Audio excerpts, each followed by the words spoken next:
Bonjour, je vais faire une vidéo qui traite d'un sujet sur les graphes tel que vu dans le cours de mathématiques de CST de 5e secondaire et c'est les arbres. Qu'est-ce qu'un arbre? En fait, c'est un graphe qui répond à trois conditions. Ça doit être un graphe qui est connexe, donc tous les sommets doivent être liés entre eux par des arêtes. Ensuite, ça doit être un graphe qui ne possède pas de cycle simple. En fait, qu'est-ce qu'un cycle simple? Ben, ça se trouve être un cycle dans lequel je peux partir d'un sommet parce qu'un cycle, c'est que je pars d'un sommet. Je parcours un certain trajet, mais le cycle simple, c'est que je ne peux pas passer deux fois par la même arête. Donc, si je pars dans le fond de mon sommet que j'ai fait ici, qui est le sommet A, ben, je suis obligé de revenir au sommet A en passant par un trajet qui est différent. Donc, je ne peux pas passer deux fois par la même arête. Et dans un graphe, il n'y en a pas de cycle simple. Puis il faut remarquer qu'un cycle simple, ça forme toujours comme un genre de polygone fermé. Dans l'exemple que je viens de dessiner, qui n'est pas super joli, ben, ça forme un triangle. Fait que ça pourrait former un quadrilatère, un polygone à 5, 6, 7, 8, 9, 10 côtés. Fait que si je suis capable de faire ça, ben, ce n'est pas un arbre. Et la troisième condition, c'est que dans le fond, un arbre, ça doit posséder une arête de moins que le nombre de sommets au total présent dans l'arbre. Donc, si je prends mon premier exemple, donc l'exemple 1, je me trouve à avoir dans cet exemple-là 7 sommets. Donc, on les voit très bien si on les compte. Et si on compte le nombre d'arêtes, j'ai 6 arêtes. Donc, il s'agit d'un arbre. Mes deux autres exemples aussi possèdent en fait 7 sommets et 6 arêtes. Donc, sans qu'à redessiner mon texte, je vais le redescendre. Donc, ici encore, j'ai deux exemples avec 7 sommets, 6 arêtes. J'en ai un ici qui ressemble un peu à un arbre de probabilité. Donc, ça, on pourrait dire que c'est le type d'arbre qui ressemble beaucoup à ça ou un arbre de généalogie. Et l'arbre ici, avec les sommets 1, 2, 3, 4, 5, 6, 7, c'est aussi un arbre qui possède 7 sommets, 6 arêtes. Donc, si tu te rends compte là-dedans, c'est impossible de faire un trajet qui partirait, par exemple, du sommet numéro 3, qui partirait et qui essaierait de revenir au sommet numéro 3 sans passer deux fois par la même arête. Je ne suis pas capable. Donc, ça qualifie bien un arbre. Qu'est-ce qu'on fait dans le cours de CST de 5e secondaire avec les arbres? Ben, en fait, on va faire des arbres de valeur minimale ou des arbres de valeur maximale. Donc, qu'est-ce qu'un arbre de valeur minimale ou maximale? Ben, en fait, c'est un arbre dans lequel qu'on crée à partir d'un graphe. Donc, on se trouve à avoir comme un genre de réseau, une situation problème dans lequel on a plein de cas possibles. Et nous, notre but, c'est de réussir à relier tous les sommets entre eux en ayant un coût qui est soit minimum ou soit maximum, tout dépendant du contexte. Donc, je vais faire quelques exemples pour te montrer. Alors, mon exemple numéro un qui est ici, mon exemple numéro un, ben, je me trouve à avoir un graphe. Alors, la première étape à faire pour faire mon arbre de valeur minimale, mettons que je fais un arbre de valeur minimale dedans, je vais faire un minimum. Qu'est-ce que je fais comme première étape? Ben, je compte le nombre de sommets. Donc, je me trouve à avoir là-dedans 5 sommets. Donc, si j'ai 5 sommets, mon arbre va être obligé d'avoir 4 arêtes. Donc, je dois choisir dans l'ordre croissant, vu que mon arbre est minimal, de la plus petite à la plus grande valeur, 4 arêtes euh, dans le graphe. Et je dois faire attention de ne pas créer de cycle simple. Donc, je vais prendre un crayon marqueur fluo avec du bleu.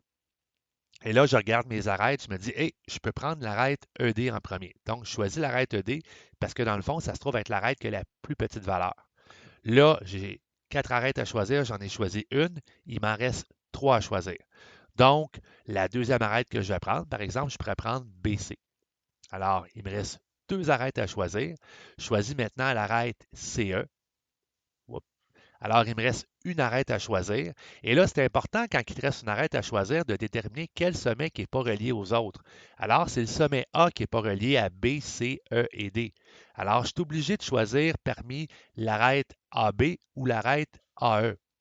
Alors, je vais choisir l'arête AE. Alors, je me trouve à avoir un arbre dont le poids, ça se trouve être le suivant. Ça va être 5 plus 3 plus 3 plus 2. Donc, je vais avoir un poids total de 13 unités.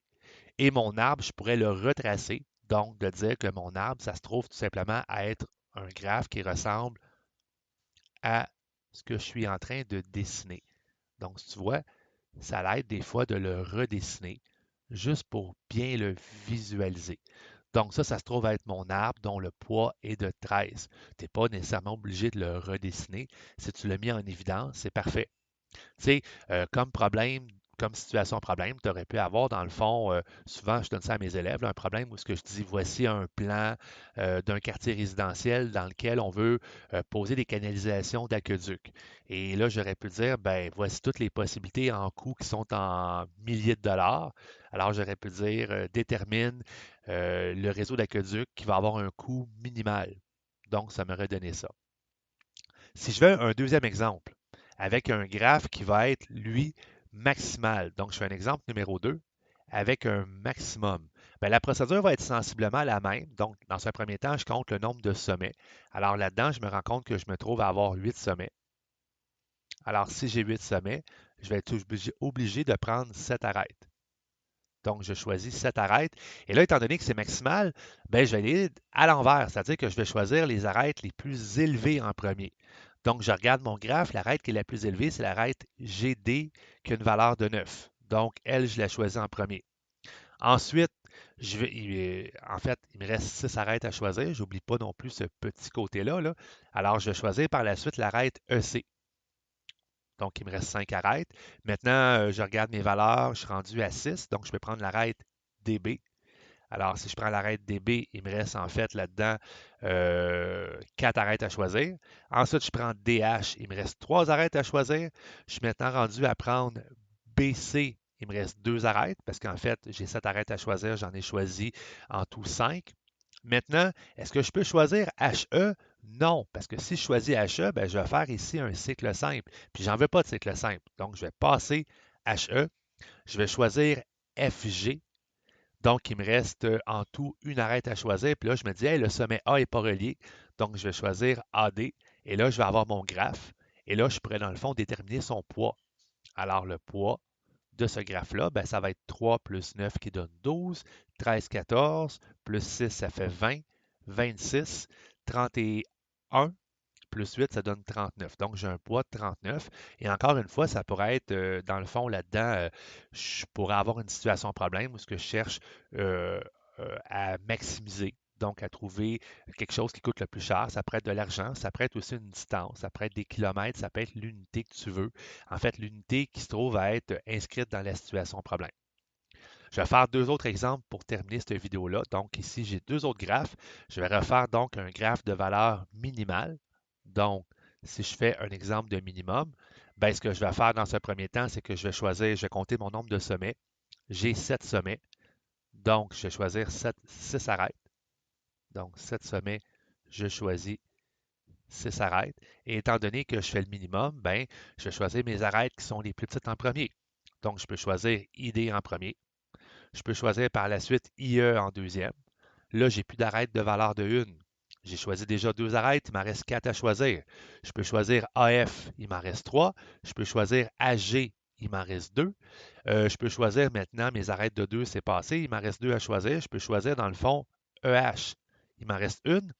Est-ce que j'ai un sommet qui n'est pas relié? Ben, en fait, j'ai la partie AF qui n'est pas reliée à la partie DIEAG. Donc, si je choisis IH, ça fait un cycle simple. Si je choisis EG, ça fait encore un cycle simple, mais je peux choisir DA. Alors, j'ai choisi, je viens de représenter mon arbre de valeur minimale. Si j'additionne encore mes valeurs pour trouver le poids, ben, je vais me rendre compte que j'ai un poids de 2 plus 3, 5, 6, 7, plus 3, 10, plus 2, ça donne 12, donc j'ai un poids de 12. Et le dernier exemple ici, je vais faire un arbre de valeur maximale avec des valeurs qui sont un peu plus grosses. Donc, je vais faire fonctionner mon cerveau pour faire les calculs. Donc, là-dedans, il faut que je trouve mon arête qui est la plus grande. Non, en fait, c'est faux. Je m'en allais aller trop vite. Je vais regarder là-dedans, j'ai combien de sommets. Donc, je me trouve à avoir en tout 8 sommets. Donc, j'ai 8 sommets. J'ai besoin de 7 arêtes. Et là, je suis prêt à choisir mes 7 arêtes. Changer de couleur, là, ça va faire joli. Alors, la première arête que je choisis, c'est celle de AC qui vaut 56. Deuxième arête que je peux choisir, je vois que je peux prendre 47, donc AB. Il m'en reste 5 à choisir. Ensuite, je me dis que je peux choisir l'arête ED. Il m'en reste 4 à choisir. Je peux choisir par la suite l'arête EH. Il m'en reste 3 à choisir. Je peux choisir par la suite l'arête AF. Il m'en reste 2 à choisir. Et là, je pourrais choisir ici l'arête EF.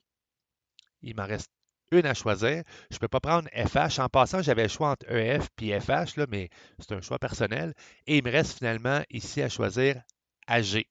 Donc, je fais mon arbre de valeur maximale. Je vais trouver le poids. Donc, le poids, je vais faire comme calcul 56 plus 47 plus 30 plus 28 plus 42 plus 40 plus 23. Là, cette fois-ci, je vais être un petit peu en mode paresseux. Donc, je vais prendre ma calculatrice pour le faire. C'est pas de la paresse. Dans le fond, j'ai le droit d'être paresseux. Donc, j'affiche ma calculatrice à l'écran. Donc, je fais donc 56 plus 47 plus 30 plus 28 plus 42 plus 40 plus 23.